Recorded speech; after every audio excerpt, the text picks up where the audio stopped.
स्वागत है आपका अपने चैनल एकलव्य स्टडी पॉइंट पे। और मेरा नाम है सचिन और आज की इस वीडियो में हम पढ़ने वाले हैं क्लास 12 की फिजिकल एजुकेशन। चैप्टर 7 है जिसका पार्ट सेकंड है। चैप्टर का नाम है शरीर क्रिया विज्ञान तथा खेल संबंधी चोटें, और जिसको हम कहते हैं physiology and injuries and sports. ठीक है, तो आइए स्टार्ट करते हैं अपने इस चैप्टर को। तो आज के जो इस वीडियो में कंटेंट हमारा होने वाला है वो हम स्टार्ट करेंगे effect of exercise on cardio respiratory system. उसके बाद हम पढ़ेंगे effect of exercise on muscular system and then हम पढ़ेंगे स्पोर्ट्स इंजरीज, जैसे कि सॉफ्ट टिश्यू इंजरीज होती हैं बहुत सारी, वो पढ़ेंगे। ठीक है, उसके बाद बोन एंड जॉइंट्स की इंजरी होती है वो पढ़ने वाले हैं। फर्स्ट एड के बारे में पढ़ेंगे। तो एक बार हिंदी में बता देता हूँ क्या क्या पढ़ने वाले हैं। तो शारीरिक पुष्टि के घटक तो हमने पढ़ लिए, इनके कारक भी पढ़ लिए। आज हम पढ़ेंगे कार्डियो श्वसन संस्थान पर व्यायाम के क्या प्रभाव पड़ते हैं और मांसपेशीय संस्थान पर व्यायाम के क्या प्रभाव पड़ते हैं। और उसके बाद हम पढ़ेंगे कोमल ऊतकों की कुछ चोटें, जैसे कि रगड़ लगना, गुमचोट, विदारण, चीरा, मोच, खिंचाव। ठीक है, और कठोर ऊतकों की भी बहुत सारी चोटें हैं, जैसे कि विस्थापन हो जाना, डिसलोकेशन जिसे कहते हैं, अस्थि भंग यानी कि फ्रैक्चर, कच्चा अस्थि भंग, बहुखंड अस्थि भंग, पच्चड़ी अस्थि भंग, और ये जितने भी प्रकार के अस्थि भंग लिखे हैं ये सारे हम इनके कारण भी पढ़ेंगे, बचाव पढ़ेंगे। और प्राथमिक चिकित्सा, फर्स्ट एड क्या होता है, ये हम लास्ट में पढ़ेंगे। तो आइए स्टार्ट करते हैं।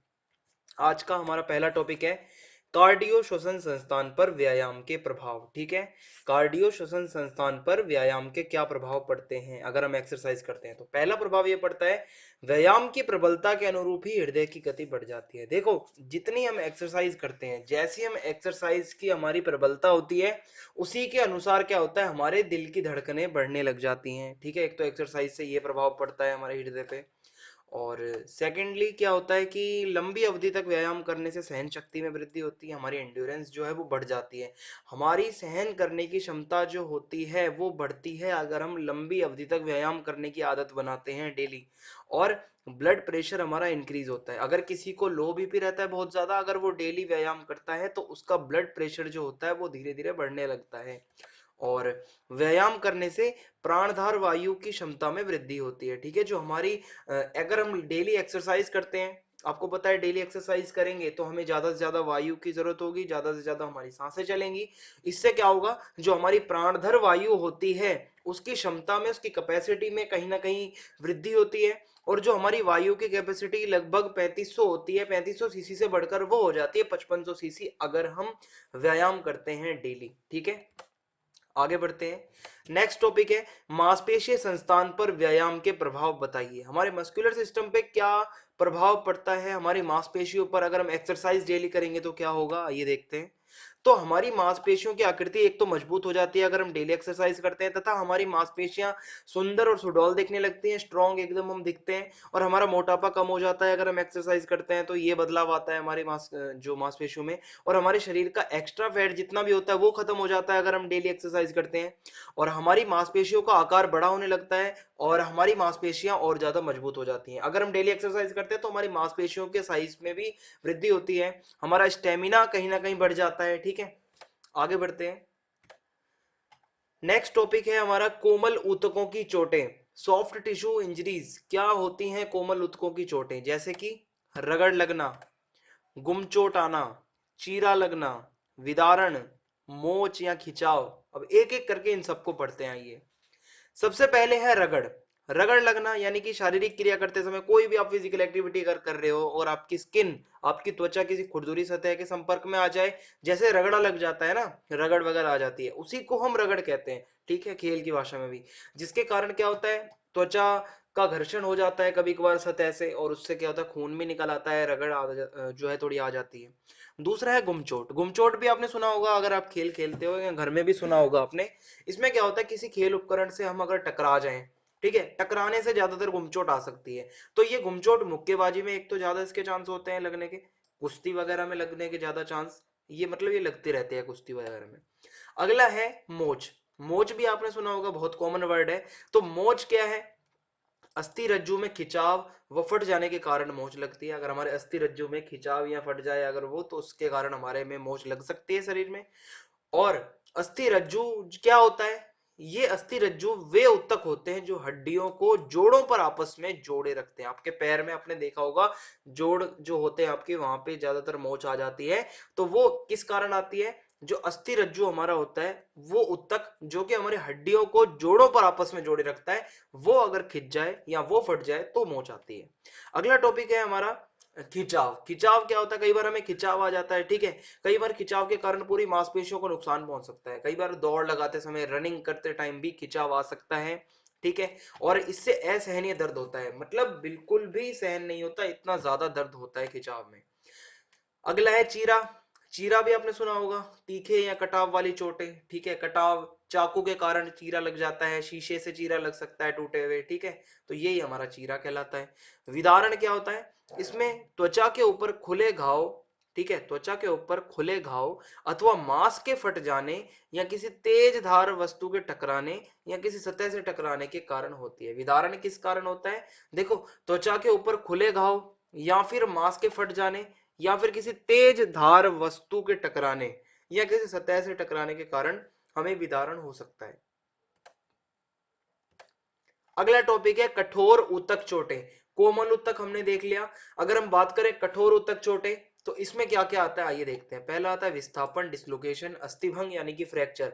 फ्रैक्चर बहुत तरीके के होते हैं, कच्चा अस्थिभंग और बहुखंड अस्थिभंग, पचड़ी अस्थिभंग, अनुप्रस्थ अस्थिभंग, तिरछा अस्थिभंग और तनाव अस्थिभंग। इनके बचाव वगैरह हम देखेंगे। आइए आगे बढ़ते हैं। सबसे पहले मैं आपको बता दूं फ्रैक्चर हम किसे कहते हैं। आपने ये वर्ड बहुत बारी सुना होगा अपने दैनिक जीवन में। तो जब किसी गहरे आघात, किसी ऐसी चोट के कारण जिसमें हड्डी हमारी टूट जाती है, तो उस दशा को, उस कंडीशन में हम क्या कहेंगे, उसे हम फ्रैक्चर कहते हैं, ठीक है। हड्डी जब हमारी टूट जाती है।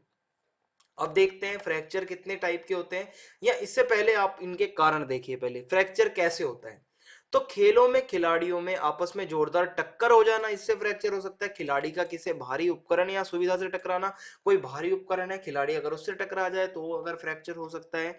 जोरदार अप्राकृतिक गतिविधियां, अगर आप कोई ऐसी एक्टिविटीज कर रहे हो जो कि बहुत ज्यादा अननेचुरल हैं, जो कि प्रकृति के विरुद्ध है नियमों के, तो आपको ऐसा हो सकता है। या फिर लंबी दूरी की दौड़ लगाना, पैदल चाल बहुत लंबी, इससे भी फ्रैक्चर आ सकता है। सख्त सतह पर अनायास गिरना, किसी हार्ड सरफेस पे अगर आप गिर जाते हैं तो हो सकता है। शरीर में कैल्शियम की कमी हो जाना, या ऑस्टियोपोरोसिस आपने सुना होगा, अगर एक बीमारी का नाम महिलाओं में ज्यादा होता है, तो इसमें कैल्शियम की कमी एक मेन कारण रहती है, इसके कारण फ्रैक्चर्स हो सकते हैं। अब हम देखते हैं डिसलोकेशंस का जो टॉपिक है, पहले वो पढ़ेंगे हम।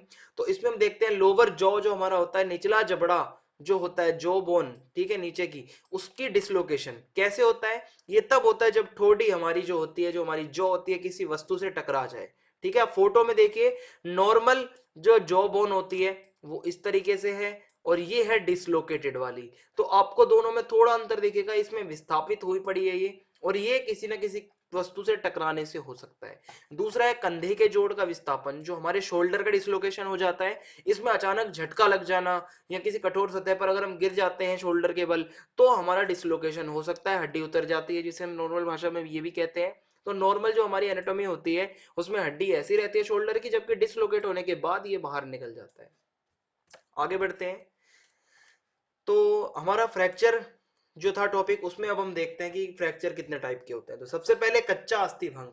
इसमें कच्चा अस्थिभंग का मतलब क्या होता है, एक कच्चा फ्रैक्चर होता है एक तरीके से, अगर आप देखें तो इसमें क्या होता है, ये बच्चों में अधिक होता है, क्योंकि बच्चों की हड्डियां क्या होती हैं, मुलायम होती हैं, कोमल होती हैं, ठीक है। इसमें क्या होता है, दबाव पड़ने से ही अस्थियां मुड़ जाती हैं, बच्चों की हड्डियां बहुत कमजोर होती हैं, तो ज्यादातर ये बच्चों में देखा जाता है, ठीक है, अगर हम बात करें फ्रैक्चर की। और बहुखंड अस्थिभंग जो कि अगला प्रकार है, ये कैसे हो सकता है, इसमें हड्डी के चूरे चूरे हो जाते हैं। मैं आपको बता रहा हूँ, बहुखंड अस्थिभंग मतलब बहुत सारे टुकड़ों में हड्डी टुकड़े टुकड़े टुकड़े टूट जाती है, और ये ज्यादातर मोटरसाइकिल की रेस में ऐसा हो सकता है। आपने देखा होगा रेसिंग चलती है जो, उसमें जब गिरते हैं ना, अगर कोई उपकरण सुरक्षा वाला ना पहना हो तो इतनी बुरी चोट लगेगी बाइक से, आप भी जानते होंगे। फिर इसका उपचार क्या होता है, प्लास्टर्स लगते हैं, ठीक है, प्लास्टर्स लगते हैं। आपने देखा होगा हड्डी टूटने पर लगाया जाता है। पेन किलर्स दी जाती हैं दर्द कम करने के लिए, एंटीबायोटिक्स दी जाती है संक्रमण ना फैले इसलिए। अगला है पच्चड़ी अस्थिभंग। पच्चड़ी अस्थिभंग में क्या होता है, ये ऐसा फ्रैक्चर होता है जिसमें हड्डी का एक टुकड़ा दूसरे में धंस जाता है, ठीक है, हड्डी का एक टुकड़ा दूसरे में धंस जाता है। अब ऐसा क्यों होता है, क्योंकि ये बहुत ज्यादा गंभीर एक तरीके से फ्रैक्चर होता है। इसमें क्या होता है कि एकमात्र ऑप्शन जो होता है इसके इलाज का, वो होता है ऑपरेशन। ऑपरेशन करके उनको वापस सही लोकेशन पे लाया जाता है। अगला है ट्रांसवर्स फ्रैक्चर। ट्रांसवर्स फ्रैक्चर में क्या होता है, ये एक ऐसा फ्रैक्चर होता है जिसमें अस्थि भंग, जो हमारे फ्रैक्चर की जो लाइन होती है वो हड्डी के लंबे अक्ष, ठीक है, हड्डी के लंबे अक्ष के समकोण पर होती है। ठीक है, हमारा जो हड्डी का लंबा अक्ष होता है उसके समकोण पर ये लाइन होती है, और अस्थि के ऊपरी मध्य भागों और पीठ के नीचे भाग में ज्यादातर ट्रांसवर्स, ये जो ट्रांसवर्स फ्रैक्चर है ये होता है, जो हमारी हड्डियों का ऊपरी भाग, मध्य भाग और पीठ का जो निचला भाग होता है वहां पे ज्यादातर ये फ्रैक्चर हो सकता है। अब इसका ट्रीटमेंट उपचार क्या होता है कि अगर ज्यादा चोट ना लगी हो आपको तो आपको हॉस्पिटल की जरूरत नहीं पड़ती, दर्द के लिए पेन किलर दे दिया जाता है, रेस्ट करने की हिदायत मतलब हिदायत दी जाती है, ज्यादा से ज्यादा आपको सलाह दी जाती है आप रेस्ट करें। और रीढ़ की हड्डी की अगर जटिल अस्थि भंग, अगर रीढ़ की हड्डी पे बहुत ज्यादा अगर कॉम्प्लिकेटेड हो जाए अगर फ्रैक्चर, तो उसमें क्या हो सकता है, आपका जो मेरुरज्जु होता है मेरुरज्जु को नुकसान पहुंच सकता है, जिसके कारण फिर आपको ऑपरेशन की जरूरत पड़ती है।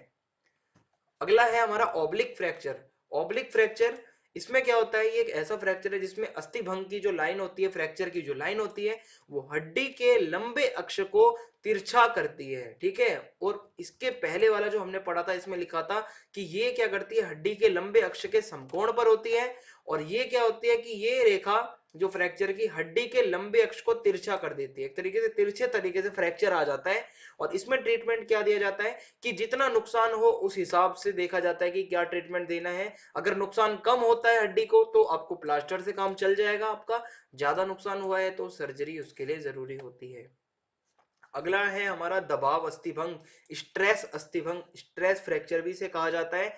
इसमें चटक आ जाती है हमारी हड्डी के अंदर, अस्थि के अंदर, आपने सुना हो अगर, ये ज्यादातर बास्केटबॉल जैसे खेल, रग्बी, बहुत सारे ऐसे खेल हैं जिसमें चटक आ सकती है हड्डी में, ये बहुत दर्दनाक होती है, पेनफुल होता है ये। ठीक है, फ्रैक्चर, तो इसमें क्या ट्रीटमेंट दिया जा सकता है, एक तो पेन किलर, क्योंकि दर्द बहुत होता है तो दर्द कम करने के लिए पेन किलर, और 24 से 48 घंटे तक बर्फ का प्रयोग सिकाई के रूप में कर सकते हैं, बर्फ की सिकाई, और अंग को उठाकर, जिस अंग में फ्रैक्चर आया है उसको उठाकर रखना होता है, और तब तक आराम करना होता है तब तक हड्डी खुद को ठीक ना कर दे, हड्डी अपनी लोकेशन पे सही से ना बैठ जाए। ठीक है, तो ये हमारा होता है फ्रैक्चर्स के जो अंदर टॉपिक थे मैंने आपको बता दिए हैं। नेक्स्ट टॉपिक है हमारा फर्स्ट एड, प्राथमिक चिकित्सा, जिसको हम कहते हैं, आपने एक नाम सुना होगा, आपको बताता हूँ, फर्स्ट एड बॉक्स आपके घर में भी होगा जरूर। उसमें अगर हमको क्या होता है, तत्काल अगर कोई चोट लग जाए, अगर हम जल जाते हैं, ठीक है, कहीं से छिल जाते हैं, कोई एंटीसेप्टिक वगैरह हमारे घर पड़ा रहना चाहिए, कुछ बैंडेड पड़ी रहनी चाहिए। ठीक है, तो ऐसी बहुत सारी चीजें होती हैं फर्स्ट एड के अंदर। आइए देखते हैं फर्स्ट एड का क्या लक्ष्य, क्या उद्देश्य होता है और इसका मतलब क्या होता है।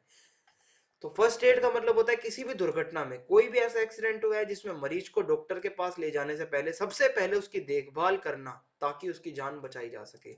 मान लो किसी को मतलब किसी के मतलब बहुत ज्यादा घाव आ गया है, ठीक है, चोट लगी है, खून बहे जा रहा है, डॉक्टर तक तो भाई जब पहुंचेंगे तब पहुंचेंगे, उससे पहले कम से कम उसे पट्टी तो बांधेंगे हम, क्योंकि जब तक डॉक्टर तक पहुंचेगा उसकी हालत कुछ तो स्थिर हो जाए, तो उसकी जान को बचाने के लिए कुछ ना कुछ उसको उपचार देना। ठीक है, हार्ट अटैक अगर किसी को सिम्टम हो रहे हैं तो कुछ ना कुछ उसके लिए भी किया जाता है। ठीक है, ऑन द स्पॉट कुछ हम कर सकते हैं, ऐसा नहीं कि मरीज को छोड़ दें सीधा डॉक्टर ही करेगा, उससे पहले भी हम बहुत कुछ चीजें कर सकते हैं। तो ये हमारा फर्स्ट एड कहलाता है। अब हम देखते हैं कि ये फर्स्ट एड क्यों किया जाता है, इसका लक्ष्य, इसका उद्देश्य क्या होता है। तो फर्स्ट एड जो होता है, प्राथमिक उपचार, इसका लक्ष्य तथा उद्देश्य यही होता है कि मरीज जो है, पेशेंट, उसको डॉक्टर के पास ले जाने से पहले उसकी जान बचाई जा सके, सबसे पहले मतलब यही इसका ऑब्जेक्टिव होता है। और प्राथमिक उपचार यानी कि फर्स्ट एड का लक्ष्य होता है कि जल्द से जल्द दुर्घटना की स्थिति में से उस व्यक्ति को दर्द में मतलब उसको राहत दिलाई जाए, दर्द को कम करना। और फर्स्ट एड का एक लक्ष्य ये भी होता है प्राथमिक उपचार का, कि किसी भी व्यक्ति के साथ कोई दुर्घटना होती है तो उस लगने वाली चोट के प्रभाव को कम करना, जहां पर वो चोट लगी है उसके इफेक्ट को कम करना कहीं ना कहीं, और जिससे नुकसान ज्यादा ना हो। तो ये इसका लक्ष्य तथा उद्देश्य होता है। इसी के साथ हमारा ये चैप्टर होता है समाप्त। आपको कोई डाउट हो तो आप मुझसे पूछ सकते हैं। और हमारी ई बुक अभी बन रही है, इंग्लिश की हमारी लगभग बनने वाली है और लगभग तैयार है, वो थोड़ा सा ही उसकी फिनिशिंग का काम रह रहा है, हम आपको बता देंगे कि कब तक वो आ जाएगी। ठीक है, तो ई बुक के अंदर आपके मोस्ट इंपोर्टेंट क्वेश्चंस होंगे जो आपके बोर्ड एग्जाम में आते हैं। और आपको बताना चाहूंगा कि जल्दी ही हम नेक्स्ट वीडियो भी लाएंगे, और ये कोर्स हमारा खत्म होने वाला है फिजिकल एजुकेशन का, और आप अच्छे से अपनी तैयारी करिए। जय हिंद, जय भारत, धन्यवाद।